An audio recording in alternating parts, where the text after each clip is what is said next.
Good afternoon, everyone. Good afternoon. I'm Jay Rothman, and I have the privilege of serving as president of the Universities of Wisconsin, and we thank you all for being with us today. Over the last 80 years, the United States has created and funded the most robust, most consequential university research enterprise in the world. And universities in Wisconsin have played a significant role in that process. Here in Wisconsin, the research our universities conduct is critical. It advances knowledge, improves lives, and helps bolster economic prosperity across our state. But the way it touches most people's lives is through the pursuit of cures and treatments for a range of debilitating diseases and afflictions. Anyone who has cared for a patient with Alzheimer's, or nursed a child through cancer, or developed adult on-site diabetes knows that. Today, we are standing in the Health Science Learning Center next door to laboratories engaged in a range of exciting and life-changing research, which you'll hear more about from Chancellor Mnookin and others. Threatening to curtail federal research funding for these vital projects has real implications for families and communities counting on us to find solutions to our most pressing needs. So today, together with our R1 research universities and other partners, I am sharing a letter we presented yesterday to our congressional delegation. It is signed by business leaders and organizations across Wisconsin, urging these elected officials to support continued research funding in Wisconsin and to reverse the cuts proposed by the federal government. And it's not just our R1 universities. Universities across Wisconsin receive research funding from the federal government to work to the betterment of our people and our communities. Taking a meat cleaver to this funding is simply wrong, short-sighted, and will cause harm to people across the state of Wisconsin and the country. Our university research labs should be a hub of activity, humming to provide life-saving research that families can count upon. This impacts all of us. Wisconsin should settle for nothing less. And now it is my pleasure to introduce to you the Chancellor of UW-Madison, Jennifer Mnookin. Chancellor?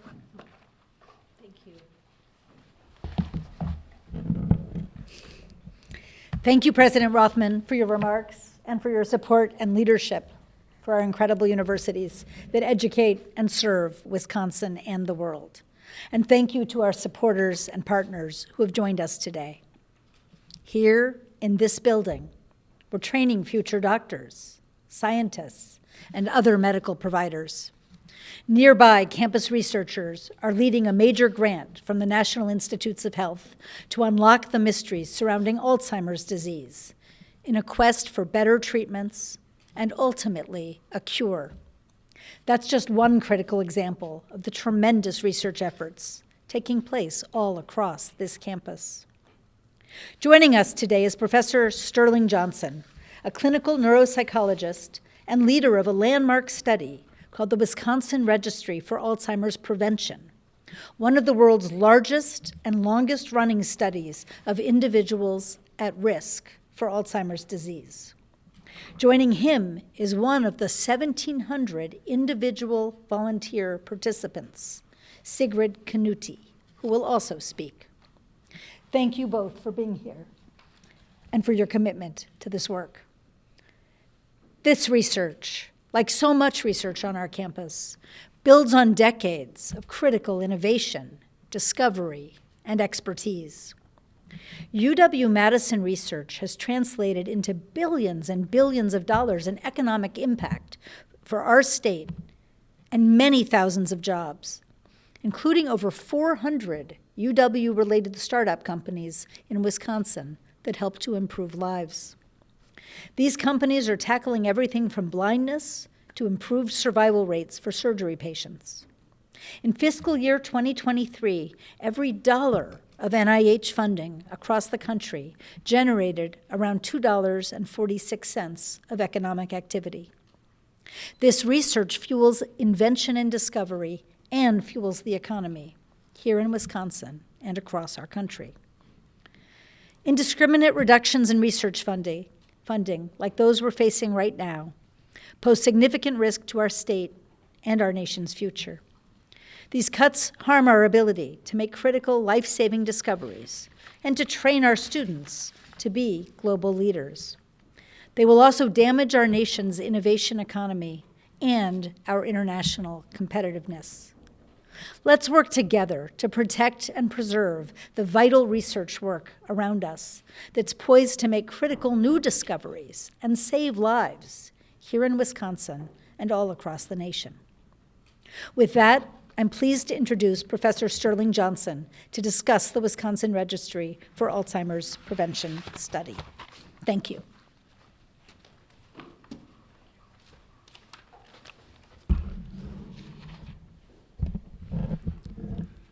Good afternoon, everybody. I'm Sterling Johnson. I'm in the Department of Medicine here at the School of Medicine and Public Health.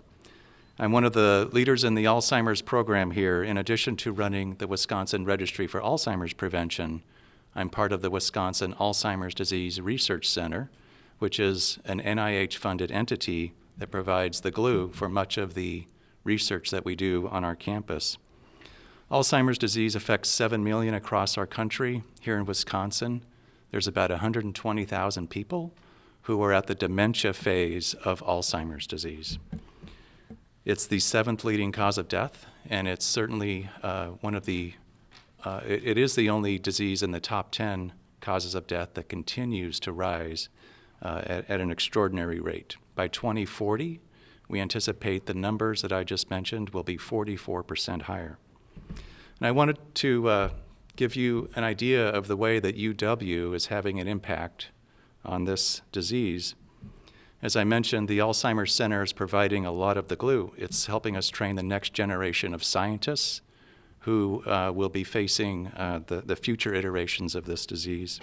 It's providing key infrastructure for methodologies and for know-how so that our investigators can ask cutting-edge research questions without having to be an expert in every aspect of their studies. Alzheimer's disease is defined biologically by 2 proteins, amyloid and tau. These cause the plaques and tangles that we think about with Alzheimer's disease. But what we often don't appreciate, and what we've discovered here at UW, is that these proteinopathies, if you will, develop 20 or more years prior to the symptoms. That gives us quite a range of time to intervene. The insights around this timing of events has largely come from the University of Wisconsin. We're excited that we can provide some precision on this at a person level so that cures and therapies can also be done at the person level as we translate this to the clinic. Along these lines also, the UW is participating in a number of clinical trials to prevent Alzheimer's disease and also to address it therapeutically in its symptomatic phase. We're also looking at a number of other factors, health factors, lifestyle factors that may slow this disease down. The effect of exercise, the effect of medical management of blood pressure and cholesterol and those things.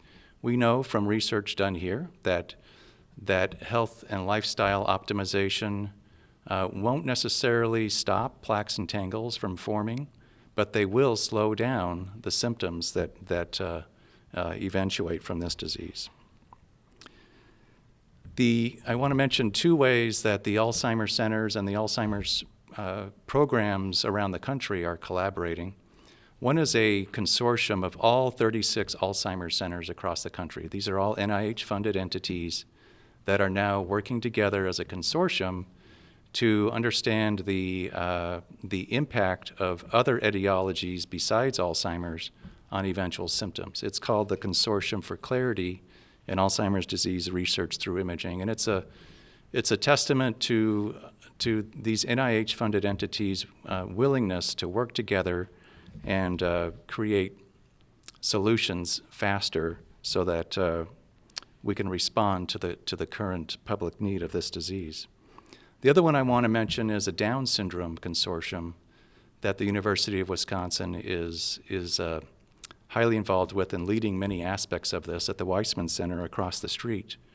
We are discovering that although Down syndrome is a developmental disease, there's also an aging component to it that involves Alzheimer's disease. And in fact, if individuals live long enough who have Down syndrome, nearly all of them will develop the plaques and tangles from Alzheimer's disease.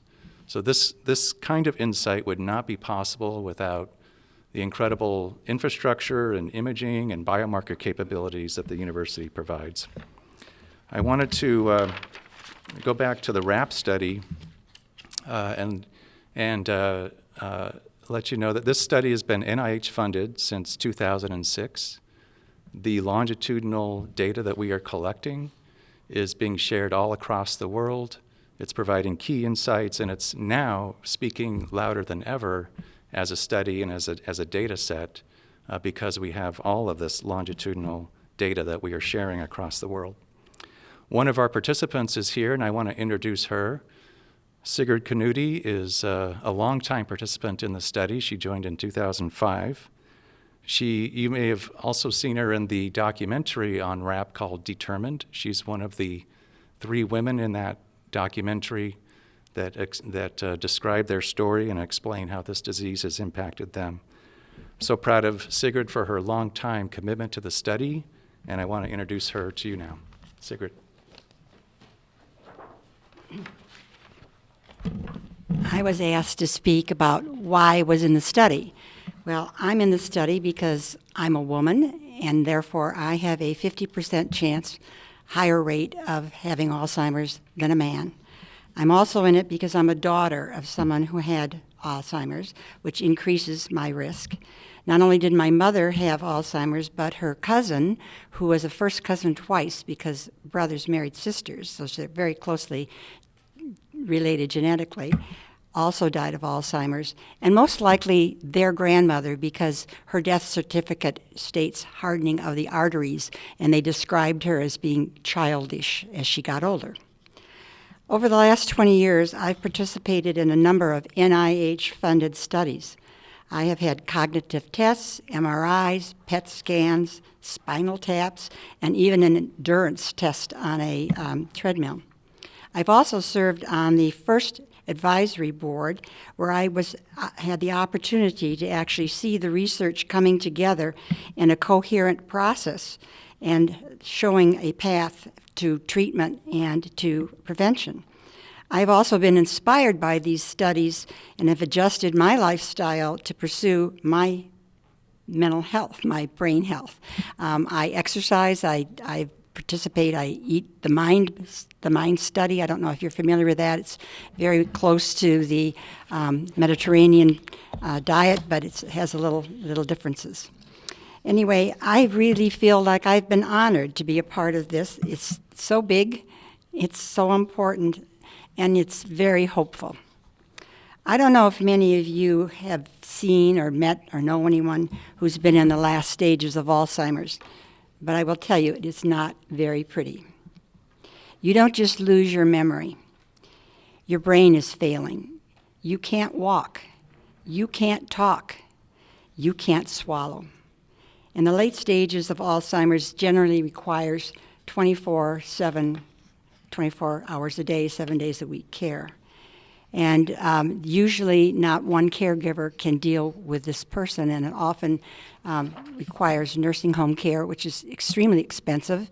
It's average about $82,000 a year after taxes for a family. Social Security doesn't really cover that, does it? I want to share a story with you. My son-in-law's aunt was diagnosed with Alzheimer's about 10 years ago, and her memory was she lost her memory progressively. Her husband was her only caregiver. He was a college professor, retired college professor, and they had no children and no grandchildren, so caring for her was up to him. Just a few weeks ago, in mid-January, my son-in-law received a text from his uncle, and it was very simple. It said, "I cannot do this any longer." He shot his aunt, and he shot himself. And that is how their 60-year-plus love story ended violently. It was not necessary. It was unfortunate. So I began by saying I'm in this study because I'm at risk. But clearly, my family has Alzheimer's in it and for several generations. So I'm a mother, and I'm also a grandmother. And I want Alzheimer's to be, I want to be the last person, and I want this generation to end Alzheimer's. And for that, I'm counting on Sterling and the University of Wisconsin to get it done. I'm very proud of my university and very proud of what's happening here. Thank you.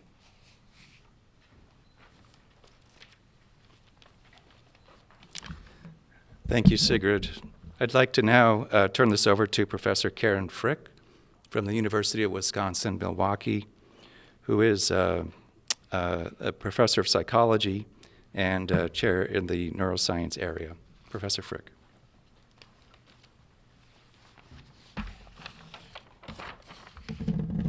Good afternoon. On behalf of Chancellor Mark Monet, who was unable to be here this afternoon, I offer warm greetings from the University of Wisconsin-Milwaukee. I am Karyn Frick. I'm a distinguished professor in the Department of Psychology, where I direct a research laboratory supported by funds from the National Institutes of Health. In this lab, I train and supervise undergraduate research assistants and scientists from around the world who are pursuing their PhDs or are conducting postgraduate research. For much of the past 25 years, my research has been driven by the fact that, as you just heard, women are at significantly greater risk of developing Alzheimer's disease than men, which we think is related to estrogen loss at menopause. The NIH-funded research conducted in my lab is designed to understand how estrogens regulate memory on a cellular and molecular level so that we can use this information to develop new treatments to reduce memory loss and the risk of Alzheimer's in women as well as men. The NIH funds my lab has received benefit UW-Milwaukee, Wisconsin, and the nation in several important ways. First, they provide our undergraduate students with unparalleled opportunities to engage in research, which not only provides invaluable hands-on experiential learning and skill development, but enhances academic success and graduation rates. Moreover, undergraduate research experience helps students accomplish their career goals, as illustrated by my lab's graduates who have gone on to careers as physicians, veterinarians, scientists, mental health providers, occupational therapists, and genetic counselors. Most of these graduates stay here in Wisconsin, benefiting our communities and our economy. Second, NIH funds my lab have received have been instrumental in training the next generation of scientists at the doctoral level. These scientists have made important and novel discoveries about how the brain makes memories that have laid the foundation for the development of next-generation drug therapies to reduce the epidemic of memory dysfunction and Alzheimer's disease in our increasingly older population. My own NIH-funded research has led to the development of new therapies for reducing memory loss, alleviating hot flashes, and reducing the risk of Alzheimer's disease, which we hope will reach the clinic in the next 5 to 10 years. If you remember one thing from my remarks today, it's that federal funding for basic and clinical research is critical for training the next generation of scientists and health professionals while developing new treatments for Parkinson's disease, Alzheimer's disease, schizophrenia, addiction, as well as conditions such as cancer, heart disease, stroke, and diabetes, which are among the leading causes of death in the United States. Simply put, these desperately needed treatments would not be possible without NIH funding. Thank you. I would like to next introduce Mr. Tom Still, President of the Wisconsin Technology Council. Thank you, Karyn. Well, hello everyone. I'm Tom Still from the Wisconsin Technology Council. President Rothman, Chancellor Mnookin, others, thank you for being a part of this today. You know, it's interesting when you talk about Alzheimer's. My own family has been touched by that, and we've seen it in some fairly serious ways. So it's more evidence of the kinds of things that are going on here. Well, I think my role here today, because I'm president of the Tech Council. By the way, I was a little bit late because there was a Capitol hearing on economic development where I had to testify. I did sneak in the NIH cuts there, so the more audience, the better, right? You know, when you look at the impact of NIH in Wisconsin historically, 2023 is about $654 million. You divide that by our roughly 6 million people, you come up with about $110 per year per capita. That's a pretty small investment when you look at it in terms of what we're getting out of that, not only in this state, but in the research that's done here and well beyond, that extends beyond our borders. And in the meantime, because of the sort of the ripple effect of that kind of research, you see it in construction jobs, you see it in tech company jobs, you see it in all kinds of things that are adding to the economy. So those NIH dollars are contributing in ways that, you know, even go beyond what's going on here. And a couple of stories that I could talk about there that I think are pertinent. Let's look at GE Healthcare, Waukesha. They have been making MRI machines for a long time. They almost plateaued in terms of the construction of those kinds of jobs and need for those kinds of machines because their MRI was limited to a few selective uses. But, you know, thanks to research done here and many other places, all of a sudden the use is expanded. Vascular systems, stroke detection, tumors, head trauma, chronic liver diseases, a lot more. So that company and the help that it provides through having those machines out in the world has expanded. 13,000 such MRI machines in the United States today, I think about 50,000 globally, and an example of a company that continues to thrive, continues to innovate, and continues to see the results of the kind of research that NIH pays for. Another good example here in town, third wave technologies. Third wave in some ways is the grandfather of biotech in Madison. I can point to Promega for the same thing, and Promega is another great example, but third wave is a place where they produce molecular diagnostics to help in reagents to help in analyzing DNA and RNA.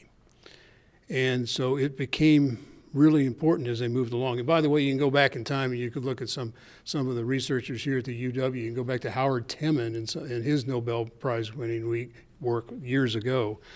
But third wave, my quick research on what they got in terms of NIH grants was about $1.6 million over time. Not only was there the research that led to the creation of that, but then more beyond that. Well, third wave was eventually acquired by a company called Hologic, and the story just grew. I mean, a $580 million exit on that in terms of Hologic's purchase led to the rebirth essentially of Exact Sciences. Now, many of you know Exact Sciences here in Madison, which makes kits for colon cancer detection. Well, that was Kevin Conroy and Manish Arora, who were a part of that third wave. When acquired Exact Sciences, brought it back. There have been probably a dozen or so executives who came out of third wave who have done other things in this community, in this state over time to build on that economy. So obviously, the NIH cuts are going to hit first in places like here at the UW-Madison, UW-Milwaukee, where Professor Frick is. The Marshville Clinic is actually number 5 in the state in terms of NIH dollars I'm on the board of directors there, so I know that they're doing great research. And the Medical College of Wisconsin, another great example. Marquette. So it's not just here, it's statewide, and it's embedded in years of excellent, excellent research that have been translated in so many ways. So it's a great story that kind of goes beyond what's happening here to what's happening around the state. And I see Dean Golden's here from medical school, and he's followed this intently and has done so much to build on this. So thanks. I know we'll all be around later for questions, but I wanted to introduce Nicolas Paris, BioForward. He can talk, he's on the board there, he can talk more deeply, I think, about what it means in the biohealth industry in general, and I think also maybe specifically the biohealth tech hub that's emerging in Wisconsin and where we need to go from there. So thank you all very much.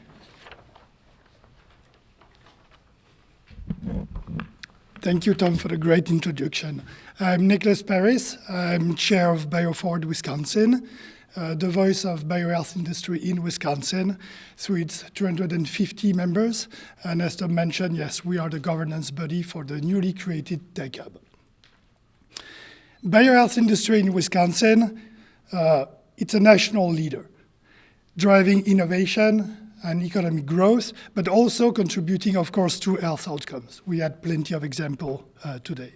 It's a very wide ecosystem, with notably biomedical research and testing, digital health, drug and pharmaceuticals, medical devices, and a lot of manufacturing that goes with that, distribution, so it's a whole big ecosystem. And at BioForward, when we talk about growing Wisconsin's biohealth industry, we are talking about a collaborative effort between industry leaders, research institutions, of course, and policymakers. Our state's institutions like UW-Madison, UW-Milwaukee, Medical College of Wisconsin, and all the others play a critical role in advancing groundbreaking medical research. Academic, yes, R&D in Wisconsin has grown faster than the average US, during the previous years. And NIH funding here per million of GSP, as it's been underlined, is higher here in Wisconsin than anywhere else in the US. So cutting federal funding, particularly NIH grant, would severely impact not only our ability to innovate, but also our ability to improve lives and grow our economy. So Tom rightfully mentioned NIH investment brought $654 million to Wisconsin in 2023, and thousands of direct jobs and generate billions in economic activity for the state. These funds from NIH don't just drive research. They attract biotech companies, venture capital, they attract top scientists and talents to the state. They drive manufacturing, they drive services, and even more. So if there's no research, there are no discoveries, no treatments, no new or fast-growing companies, and no ecosystem to support them. So there's no doubt that reducing NIH funding would be a direct threat for us in Wisconsin, but for the US in general. Its position as a global leader in biohealth innovation would be compromised. At a time where China is aggressively investing in research and biotech aiming to surpass the US in life science innovation, now is not the time for America to weaken its competitive advantage. And you were mentioning the Tech Hub. Yes, we are very proud of our Tech Hub, but what's a Tech Hub without funding to innovate? So the proposed 15% cap on interim cost would make it, of course, harder for Wisconsin research institutions to conduct world-class research. It would be putting us at a serious disadvantage globally. NIH funding fuels the entire ecosystem that turns academic discoveries into life-saving treatments and thriving businesses. It is not only a research problem, it is everyone's problem. So we must protect NIH funding to keep Wisconsin at the forefront of biohealth innovation, of course, investment and medical breakthrough. And together we must defend Wisconsin leadership in biohealth and ensure we continue building the future of medicine. Thank you. President. Nicolas, thank you very much, and thank you to all of our presenters today. I think what you can take away from this is that research has certainly enormous economic impact, but it has so much more than that. It provides that opportunity for current researchers to do their work, to grow the next generation of researchers that will do great things. But most importantly, it provides hope, and it provides the opportunity to improve lives. It is that simple.